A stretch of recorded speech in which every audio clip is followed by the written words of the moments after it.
প্রথমবারের মতো অনুষ্ঠিত হলো নটরডেমিয়ান্স গলফ টুর্নামেন্ট 2025। একত্রিত করেছিল নটরডেম কলেজের 56 জন সাবেক শিক্ষার্থী গলফার্সদেরকে বন্ধুত্ব, প্রতিযোগিতা এবং স্মৃতির এক অনন্য উৎসবে। পুরনো বন্ধুদের সঙ্গে আবার দেখা হওয়া আর গলফ খেলার অভিজ্ঞতা অসাধারণ লেগেছে অংশগ্রহণকারী নটরডেমিয়ান্স গলফারদের কাছে।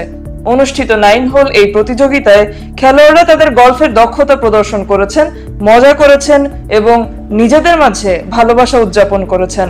টুর্নামেন্টের সমাপনী অনুষ্ঠানের প্রধান অতিথি ছিলেন air chief marshal Hasan Mahmud Khan, যিনি একজন নটরডেমিয়ান্স। টুর্নামেন্টটির পৃষ্ঠপোষকতায় ছিলেন City Bank, Western Group, ACC Fintex, Amin Mohammad Agro Limited, IDLC, Hotel InterContinental, Long Beach Hotel, Nagar Design, চালডাল.com এবং মিডিয়া পার্টনার হিসেবে ছিলেন দ্য গলফ হাউস ম্যাগাজিন। আয়োজকদের প্রত্যাশা, নটরডেমিয়ানদের জন্য গলফের এই বিশেষ আয়োজন আগামীতে আরো বড় পরিসরে আয়োজন করা হবে।